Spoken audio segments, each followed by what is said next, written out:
दोस्तों शाम का वक्त था, मल्टी स्टोरी बिल्डिंग में जो काम चल रहा था वो काम बंद हो चुका था।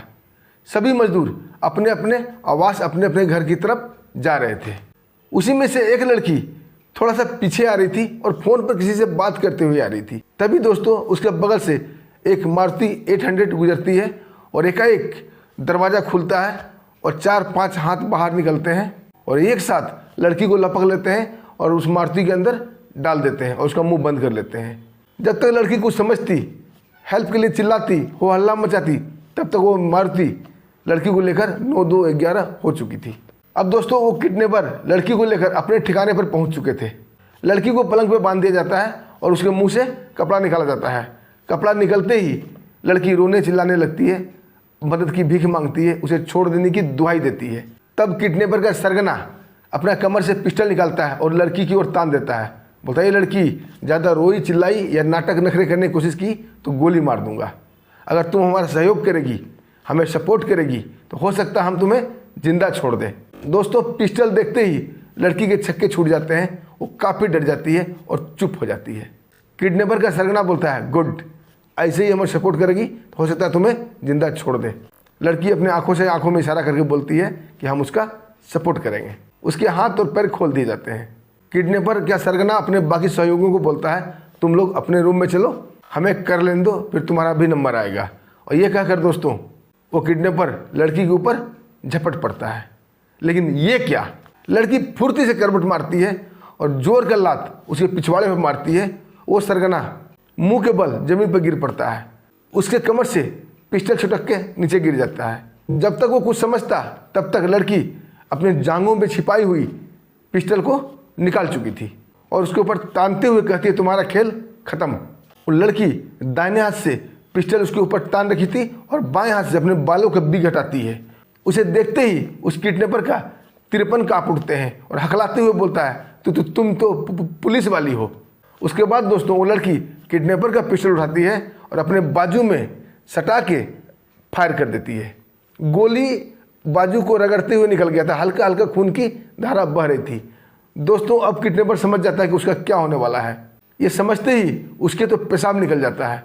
दोस्तों आगे क्या होने वाला था, आखिर वो किडनैपर का सरगना इतना डर क्यों गया था, आखिर वो लड़की कौन थी जिसको देखते ही किडनैपर का पसीने निकल गए थे, पेशाब निकल गया था। आइए दोस्तों पूरी कहानी जानते हैं विस्तार से। कहानी शुरू करने से पहले दोस्तों आप लोगों का बहुत बहुत शुक्रिया, दिल से आभार। आप लोग हमारे वीडियो को काफ़ी मात्रा में लाइक करते हैं, चैनल को सब्सक्राइब करते हैं। दोस्तों अपना प्यार और आशीर्वाद हमारे ऊपर ऐसे ही बनाए रखिएगा। हम आपके भाई, आपके दोस्त हैं, आप हमारे यूट्यूब फैमिली के सदस्य हैं। आइए दोस्तों चलते हैं कहानी की ओर। दोस्तों कहानी की शुरुआत होती है नवी मुंबई से। दोस्तों नवी मुंबई में झुग्गी झोपड़ी वाले के लिए प्रधानमंत्री आवास योजना के तहत 1 लाख घर बनना था और 1 लाख घर बनने का ठेका मुंबई के सबसे बड़े बिल्डर सागर देशपांडे को ये ठेका दिया जाता है। ठेका सरकारी था और सागर देशपांडे को यह आगाह किया जाता है कि इलेक्शन 2024 से पहले ये बिल्डिंग बनके किसी भी हालत में तैयार होनी चाहिए। अब सागर देशपांडे सभी सरकारी अफसरों को बोलता है कि हम आपकी योजना 2024 से पहले पूरी कर देंगे। उन्हें पूरी करने का आश्वासन देकर दोस्तों वो ठेका ले लेता है। अब दोस्तों समझने वाली बात है, 1 लाख प्रधानमंत्री आवास योजना के तहत घर बनना था तो मजदूर कितने होंगे। दोस्तों वहाँ हजारों की संख्या में पर डे मजदूर काम करते थे और 80 से 90% मजदूर बिहार, झारखंड, उड़ीसा और छत्तीसगढ़ से थे। जब बिल्डर उनको बताता है कि यहाँ पर लंबा काम चलना है, कम से कम 3.5 से 4 साल वर्क चलना है, आप लोग अपने अपने रहने का आवास यहीं बना लीजिए। दोस्तों जिसको जैसा सुविधा होता है उसी हिसाब से अपना अपना तंबू तान देते हैं, छप्पर बना लेते हैं, जैसे भी रहने का सियाना वो अपना तैयार कर लेते हैं, क्योंकि उन्हें आने जाने में आराम हो, ज़्यादा दूर ना जाना पड़े और नज़दीक रहना पड़े। दोस्तों जहाँ मल्टी स्टोरी बिल्डिंग बनी थी वहीं पे मजदूर भी अपना आशियाना बना लेते हैं। अब काम शुरू हो जाता है। काम दोस्तों युद्ध स्तर पर चल रहा था। हजारों मजदूर पर डे काम कर रहे थे, उसमें लेडीज और जेंट्स सब थे। दोस्तों 1 साल तो ठीक ठाक चलता है, सब कुछ बढ़िया हो रहा था, बिल्डिंगें भी बहुत तेज़ी से बन रही थी। लेकिन 1 साल पूरा होते होते मुंबई के जो बड़े बड़े माफिया थे, किडनैपर गिरोह थे, लड़कियों को बेचने वाले जो गिरोह थे, उनकी नज़र उस बिल्डिंग के ऊपर पड़ती है और उनका मुखबिर उन्हें खबर देता है कि यहाँ तो हजारों की संख्या में मजदूर काम करते हैं, जिसमें 300-400 लेडीज़ भी हैं और कम से कम 100-150 लड़कियां भी है जो अच्छी लड़कियां हैं, उसके अच्छे मुनाफे मिल जाएंगे हमें। अब दोस्तों माफिया उधर आके मुआयना करना शुरू कर देते हैं कि यहाँ से लड़कियों को किडनैप कैसे किया जाए। जब वो देखते हैं कि सुबह काम 8:30 बजे शुरू होता है और शाम को 5 बजते बजते 4:30 बजते बजते काम समाप्त हो जाता है और बाकी मजदूर अपने अपनी झोपड़ी में चले जाते हैं, खाना पीना खाते हैं, आराम करते हैं। माफिया को यहाँ किडनैप करना लड़कियों को बहुत ही आसान काम लगता है और वो किडनैपर टीम अपना एक गिरोह बनाता है जिसमें 5-7 आदमी होते हैं और आगे माफिया संपर्क करता है कि हम तुम्हें लड़की का सप्लाई करेंगे। सभी माफिया तैयार हो जाते हैं। अब दोस्तों खेल शुरू हो जाता है यहाँ लड़की किडनैप करने का। अब दोस्तों आए दिन उस मल्टी स्टोरी बिल्डिंग जहाँ प्रधानमंत्री आवास योजना का काम चल रहा था, वहाँ से लड़कियाँ गायब होने लगी थी। एक लड़की गायब होती है, 2 लड़की गायब होती है, 3 लड़की गायब होती है, ऐसे करके कई लड़कियाँ गायब हो चुकी थी। बेचारे मजदूर अभी ये समझ भी नहीं पाए थे कि हो क्या रहा है। पहले तो वो समझे कहीं कोई हादसा का शिकार हो गई है, लेकिन जब ये रेगुलर होने लगा तब उन्हें समझ में आ गया कि ये कोई गैंग का मामला है, कोई खतरनाक गैंग यहाँ इंटर कर चुका है जो लड़कियों को किडनैप कर रहा है। क्योंकि कोई हादसा होता तो सबके साथ होता, ये लड़कियाँ ही गुम क्यों हो रही है। दोस्तों वो अपने बिल्डर सागर देशपांडे से बात करती है। सागर देशपांडे उन्हें आश्वासन देते हैं कि ठीक है, हम कोई न कोई रास्ता निकालेंगे। दोस्तों एक दिन वो जाते हैं डीजीपी साहब के पास और डीजीपी साहब नवी मुंबई के डीजीपी साहब थे जतिन घोड़पड़े। जतिन साहब से बात करते हैं कि यहाँ पर ऐसी बात हो रही है, हमारे मजदूर नाराज़ हो रहे हैं। जतिन घोड़पड़े साहब जो वहाँ के डीजीपी थे वो उन्हें आश्वासन देते हैं कि मैं कोई न कोई रास्ता निकालूंगा। अब दोस्तों वहाँ एक पुलिस की टीम तैनात कर दी जाती है जो बिल्डिंग के पास 24 आवर्स ड्यूटी पर रहते हैं, शिफ्ट बाय शिफ्ट। लेकिन दोस्तों 2-3 दिन ही बीते थे कि फिर एक लड़की गायब हो जाती है। अब दोस्तों मजदूरों के बीच आक्रोश हो गया था। अब सारे मजदूर एक होकर काम बंद कर देते हैं और धरना प्रदर्शन में बैठ जाते हैं। जब उनका मुंशी समझाता है कि काम ऐसे बंद मत करो, सागर साहब बहुत नाराज़ होंगे क्योंकि ऊपर से सरकारी काम है और सरकार के आदमी ऊपर से प्रेशर बनाए हुए हैं कि काम जल्दी से जल्दी कंप्लीट करना है। लेकिन मजदूर नहीं मानते हैं और धरना प्रदर्शन में बैठ जाते हैं कि जब तक हमारी लड़की नहीं मिलेगी हम काम पे नहीं आएंगे। दोस्तों उनका सुपरवाइज़र, उनका मुंशी जब सागर साहब को रिपोर्ट देता है तो सागर साहब आनंद फानन में वहाँ पहुँच जाते हैं। वो मजदूरों से बात करते हैं लेकिन मजदूर नहीं मानते हैं। सागर साहब उन्हें समझाते हैं कि हमें 2024 इलेक्शन से पहले ये बिल्डिंग तैयार करना है, आप लोग काम मत रोकिए, हम डीआईजी साहब से बात कर चुके हैं, कोई न कोई हल निकालेंगे। लेकिन मजदूर नहीं मानते हैं। अब सागर देशपांडे फिर जाते हैं डीआईजी साहब के पास, उन्हें सारी वस्तु स्थिति से अवगत कराते हैं। अब डीआईजी साहब घोड़पड़े साहब जो थे वो आ जाते हैं देशपांडे के साथ यहाँ पर जहाँ पर काम चल रहा था नवी मुंबई। वहाँ आकर वो मजदूर समझाते हैं कि आप लोग निश्चिंत होकर काम कीजिए, हादसा हो चुका है, हमारे संज्ञान में आ चुका है, हम कोई न कोई कदम उठाएंगे और जल्द से जल्द अपराधी को पकड़कर आपको दिखाएंगे। इतने बड़े साहब को देखकर दोस्तों मजदूर लोग खुश हो जाते हैं और वापस काम पर लौट जाते हैं। अब दोस्तों डीआईजी साहब की टेंशन बढ़ गई थी, क्या कि अब समझ रहे थे कि दोबारा अगर एक लड़की भी गायब होगी तो ये काम यहीं कहीं रुक जाएगा। और सागर देशपांडे भी काफ़ी टेंशन में था। अब बड़ा बिल्डर था, अरबपति था और डीआईजी साहब के संपर्क में आता है और उन्हें ही बोलता है कि डीआईजी साहब अगर काम वक्त पर कंप्लीट कराना है तो इनके लिए कुछ न कुछ तो हल निकालना पड़ेगा, नहीं तो ये एक बार काम बंद कर देंगे फिर काम करने वाला मजदूर यहाँ मुंबई में नहीं मिलेगा। अब दोस्तों डीआईजी साहब आनंद फानन में अपने ज़िले के बड़े बड़े ऑफिसर को बुलाते हैं मीटिंग के लिए। उस कॉन्फ्रेंस में, उस मीटिंग में एएसपी, एसपी, एसएसपी, डीआईजी साहब ये चारों मिलकर कॉन्फ्रेंस कर रहे थे कि इस मामला का निपटारा कैसे किया जाए। तभी दोस्तों एसएसपी साहब डीआईजी साहब को बोलते हैं कि साहब अगर आप बुरा ना माने तो एक बात कहूँ। डीआईजी साहब बोलते हैं कहिए। बोला साहब मैं यहाँ आने से पहले मेरी पोस्टिंग बांद्रा के इलाके में थी, वहाँ एक एसपी मैडम है जिसका नाम है सुप्रिया शेट्टी, बहुत ही बहादुर है और ऐसे मामलों को वो अच्छे से हैंडल कर लेगी।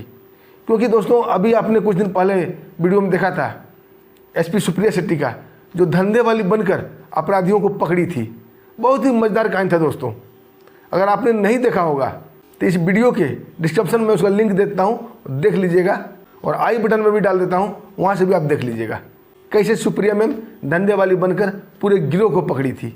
तो दोस्तों जब एसएसपी साहब डीआईजी साहब को सुप्रिया मैम का नाम याद दिलाते हैं और उसके बारे में पूरी कहानी बताते हैं कि सुप्रिया मैम ने कैसे धंधे वाली बनकर एक पूरे गिरोह को पकड़ी थी, और यहाँ भी मामला वही हो रहा था। दोस्तों डीआईजी जतिन घोड़पड़े साहब तत्काल बांद्रा के डीआईजी साहब से बात करते हैं और उसे सुप्रिया मैम का हेल्प की आवश्यकता है ये बताते हैं। वहाँ के डीआईजी साहब भी खुशी खुशी सुप्रिया मैम को इनके हेल्प के लिए भेज देते हैं। दोस्तों दूसरे दिन एसपी सुप्रिया शेट्टी आ गई थी। फिर कॉन्फ्रेंस होता है। अब 4 नहीं 5 लोग थे, SSP, SP, ASP, Supriya ma'am और डीआई साहब। सारी बात की प्लानिंग होने लगती है, कैसे काम करना है। एसपी सुप्रिया मैम बोलती है कि सबसे पहला बात तो ये साहब कि इस बात को किसी को भनक ना लगे कि हम लोग इस पर कोई एक्शन ले रहे हैं, बाकी मैं सब काम संभाल लूँगी। फिर भी डीआई साहब बोलते हैं एक बार मुझे भी थोड़ा थोड़ा कन्विंस कर दो कि तुम कैसे काम करती हो या कैसे काम करना चाहती हो, ताकि ज़रूरत पर मैं तुम्हारी हेल्प कर सकूं। एसपी सुप्रिया शेट्टी मैम बोलती है कि मुझे मजदूरनी बन के वहाँ काम करना होगा और कोशिश करूँगी वो किडनैपर हमें किडनैप करे और हेल्प करिए, हमारा टीम हमारे पीछे पीछे रहेगा। दोस्तों डीआईजी साहब इसके खतरनाक इरादे समझ जाते हैं। डीआईजी साहब बोलते हैं कि ठीक है, लेकिन कोशिश करना कहाँ गोलीबारी ना हो, गोली ना चले, किसी की जान ना जाए, उसे जिंदा पकड़ना है। दोस्तों जिंदा पकड़ना सुनकर सुप्रिया मैम मनी मन हंसती और बुदबुदाते हुए बोलती है ताकि किडनैपर किसी और लड़की का अगला शिकार बना सके। डीआईजी साहब बोलते हैं क्या कहा सुप्रिया? फिर मैम बोलती नहीं साहब कुछ नहीं, हमने कुछ नहीं कहा, और अंदर ही अंदर मुस्कुराने लगती है। अब दोस्तों सुप्रिया मैम एक टीम का गठन करती है कि किसको कैसे काम करना है। जो हमारे पुराने लोग जानते हैं सुप्रिया मैम कैसे काम करती है। अब दोस्तों वो अपने बॉडी में लोकेशन ट्रेस करने वाली चिप लगाती है, कई चिप लगा लेती है कि एक टूट जाए तो दूसरा काम करे। उसका कंट्रोल हेडक्वार्टर से हो रहा था, जो उसके टीम थे उसका कंट्रोल कर रहे थे, क्योंकि 3 टीम का गठन किया गया था। एक टीम हेडक्वार्टर में बैठकर उसकी सारी गतिविधि ट्रैक करते हैं, दूसरा टीम उसके आदेश पर त्वरित कार्रवाई करता है, और तीसरा टीम मजदूर के भेष में ही सुप्रिया मैम के इर्द गिर्द उनके ऊपर निगरानी रखेगा। दोस्तों टीम तैयार होते ही दूसरे दिन सुप्रिया मैम बालों का एक बिग लगाती है, अपनी पिस्टल अपने पैरों के जांघों में छिपाती है, उसे रबड़ बैंड से अच्छी से बांध देती है और मजदूरनी के भेष में वहाँ काम करने लगती है। दोस्तों काम क्या कर रही थी दोस्तों? वो अपना टाइम पास कर रही थी, क्योंकि खूबसूरत तो थी सुप्रिया मैम। वो चाहती थी कि किडनैपर टीम उसकी ओर अट्रैक्टिव हो और उसे ही किडनैप करने का प्लानिंग बनाए। तभी दोस्तों किडनैपर का एक मुखबिर खबर देता है एक नई मजदूरनी आई है, बड़ी खूबसूरत है, अगला टारगेट इसका ही होना चाहिए। जो उस टीम का रेकी करने वाले थे और रेकी करके जाते हैं, सच में देखते हैं कि बड़ी खूबसूरत लड़की है। अब दोस्तों सुप्रिया मैम का काम क्या था? जैसे ही काम समाप्त होता था सब मजदूर आगे आगे जाते थे, सुप्रिया मैम सबसे पीछे पीछे एक टोकरी लिए हुए कानों पे फ़ोन पे बात करते हुए बढ़ रही थी, ताकि वो मौका दे रही थी किडनैपर को कि हमारा किडनैप करो। दोस्तों ठीक 2 दिन बाद, 2 दिन तो उन्हें कोई सफलता नहीं मिलती है, तीसरे दिन उन्हें सफलता मिल जाती है। और सभी मजदूर के पीछे पीछे अकेले एक टोकरी लिए हुए और फ़ोन पे से बात करते हुए आ रही थी। तभी दोस्तों मारुति 800 आके बगल में रुकता है और एक साथ 4-5 लोग का हाथ बाहर निकलता है, उस लड़की को नीचे खींच लेते हैं। जब तो वो लड़की चिल्ला पाती, कुछ कर पाती, तब तक मारुति 800 9-2-11 हो जाता है। दोस्तों किसी को भी कानों कान कोई खबर नहीं लगता है, लेकिन एक टीम था सुप्रिया मैम का जो सुप्रिया मैम के ऊपर पैनी निगाह रखे हुए था। वो टीम भी एक्टिव हो जाता है और काफ़ी दूरी बनाए रखते हुए उनका लोकेशन का ट्रैक करते हुए उनका पीछा करने लगता है।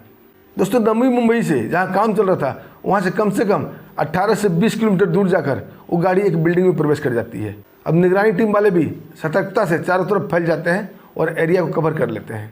तब तक जो हेडक्वार्टर में उनका रिकॉर्ड किया जा रहा था, सारा कुछ वो सुन रहा था, वहाँ से भी एक टीम चल निकलती है। इधर सुप्रिया मैम को लाकर पलंग पर बांध दिया जाता है।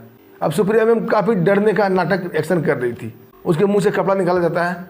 सुप्रिया मैम रोने लगती है, चिल्लाने लगती है, चीखने लगती है कि हमें छोड़ दो, भगवान के लिए हमें माफ़ कर दो, हमने तुम्हारा क्या बिगाड़ा है। तभी किडनैपर का सरगना पिस्टल निकालता है कमर से और सुप्रिया मैम की तरफ तानते हुए बोलता है कि ये लड़की ज़्यादा नखरे दिखाई तो गोली मार दूंगा, अगर तुम हमें कोऑपरेट करेगी और आराम से हमें मज़े करने देगी तब तो तुम्हें हो सकता है जिंदा छोड़ दें। अब सुप्रिया मैम डरने का काफ़ी एक्शन करती है और इशारा में गर्दन हिला के बोलती है कि हम तुम्हें सपोर्ट करेंगे। और सरगना खुश हो जाता है। अब सुप्रिया मैम का हाथ और पैर खोल दिया जाता है और टीम का जो सरगना था वो बाकी लोगों को बोलता है ठीक है तुम लोग आराम करो, जब हमारा हो जाएगा तुम लोग को आवाज़ मार दूंगा। तभी दोस्तों वो सुप्रिया मैम के ऊपर चपटता है, लेकिन ये क्या, सुप्रिया मैम बहुत ही फुर्ती से एक्शन से वो एक तरफ करवट मार जाती है और सरगना के पिछवाड़े पर जोर का लात मारती है। वो किडनैपर मुंह के बल नीचे गिर पड़ता है। वो उठता और संभलता, तब तक सुप्रिया मैम अपने जांग में जो पिस्टल छिपा के रखी थी वो निकाल लेती है और उसके ऊपर तान देती है। जैसे ही वो सीधा होता है और सुप्रिया मैम को देखता है पिस्टल लिए हुए, उसके तो 53 काँप उठते हैं।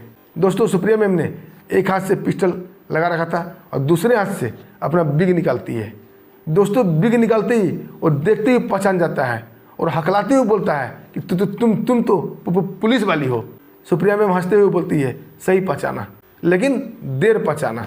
अब दोस्तों वो आदमी हाथ जोड़ देता है, बोलता हमें माफ़ कर दो, हम इस एरिया में दोबारा कदम नहीं रखेंगे। सुप्रिया मैम बोलती है कि तुम बचोगे तब तो कदम रखोगे। और ये कहते हुए उसका गिरा हुआ पिस्टल उठाती है और उसे अपने बाजू में लगा के बिल्कुल चमड़ी के किनारे सटा के फायर कर देती है। दोस्तों गोली सुप्रिया मैम के बाजू को रगड़ मारता हुआ निकल जाता है और वहाँ से खून बहने लगता है। दोस्तों उसका इरादा वो सरगना भांप चुका था कि अब सुप्रिया मैम क्या चाहती है। अब वो गिड़गिड़ाने लगता है कि हमें गोली नहीं मारना। दोस्तों गोली की आवाज़ सुनकर जो उनके सहयोगी थे सुप्रिया मैम के, वो धनाधन अंदर आ जाते हैं। तब तो सुप्रिया मैम अपना गन सीधा करती है और वो सरगना को गोली मार देती है, ये कहते हुए कि तुम जिंदा रहोगे तो न जाने कितने मासूम लड़कियों का बलात्कार करोगे, उन्हें किडनैप करोगे। गोली मारने के बाद कहती न रहेगी बाँस न बजेगी बांसुरी। और उसके बाद उसके सहयोगी टीम आते हैं। उसको देखते ही सुप्रिया मैम बोलती है कि तुम लोग सही वक्त पर आए, मैं तो बाल बची हूँ, इसने तो मुझे गोली ही मार देना था। एक सिपाही फटाफट सुप्रिया मैम के घाव में रुमाल बांध देता है। उसके बाद जितने भी उसकी टीम के लोग थे उसे पकड़कर वहीं पर लाया जाता है। जैसे वो अपने सरगना को देखते हुए मरा हुआ, उनके भी तिरपन काँप उठते हैं। तभी एक इंस्पेक्टर आगे बढ़कर उन सबको हथकड़ी पहनाने लगता है। सुप्रिया मैम बोलती है ये क्या कर रहे हो? और इंस्पेक्टर बोलता है गिरफ्तार कर रहा हूँ मैम, इसे थाने ले चलना है। सुप्रिया मैम बोलती है नो जेल नो बेल, सीधा प्रभु से मेल। एक कहते हुए अपना पिस्टल निकालती है, उन चारों को भी गोली मार देती है। तुरंत दोस्तों डीआईजी सबको खबर हो जाता है कि पूरा टीम पकड़ा गया, लेकिन मुठभेड़ में मारा गया। दोस्तों मौकाई वारदात पर वो बिल्डर सागर देशपांडे भी पहुंच जाता है, डीआईजी घोड़पड़े साहब भी पहुंच जाते हैं, एसएसपी साहब भी पहुंच जाते हैं। और जब पांचों को मरा देखते हैं तो काफ़ी नाराज होते हैं और सुप्रिया मैम को बोलते हैं कि मैंने तुम्हें कहा था ना कि जिंदा गिरफ्तार करना है। सुप्रिया मैम बोलती है कि साहब हमने इन्हें जिंदा ही गिरफ्तार किया था, लेकिन इन्होंने पिस्टल छिपा कर रखा था जो हमारी तलाशी में नहीं मिला था, और उन्होंने उस पिस्टल से हमारे ऊपर फायर कर दिया था। वो तो नसीब मेरा अच्छा था जो मैं बच गई, मैं साइड हट गई, देखिए गोली मेरे बाजू से छू के निकल गया है। दोस्तों डीआईजी साहब कोई बच्चे तो थे नहीं, वो सब समझ जाते हैं, लेकिन कर क्या सकते थे। दोस्तों सुप्रिया शेट्टी मैम की बहादुरी से एक गिरोह का पर्दाफाश फिर हो जाता है, लेकिन इत्तेफाक से वो जिंदा नहीं बचते हैं। दोस्तों कहानी आपको कैसी लगी? अगर आपको कहानी पसंद आई तो वीडियो को लाइक कीजिएगा, चैनल को सब्सक्राइब कीजिएगा और सुप्रिया मैम के लिए एक छोटा सा कमेंट भी जरूर कीजिएगा दोस्तों। और इसका पहले वाला वीडियो दोस्तों, सुप्रिया मैम ने धंधे वाली बनकर कैसे एक किडनैपर गिरोह को पकड़ा था, वो वीडियो जरूर देख लीजिएगा। लिंक डिस्क्रिप्शन में दे देते हैं और इसका आई बटन में भी आपको दिख रहा होगा। अब हमें आज्ञा दीजिए दोस्तों, फिर मिलते हैं एक बेहतरीन शानदार कहानी के साथ। तब तक के लिए हमें आज्ञा दीजिए। नमस्कार, जय हिंद।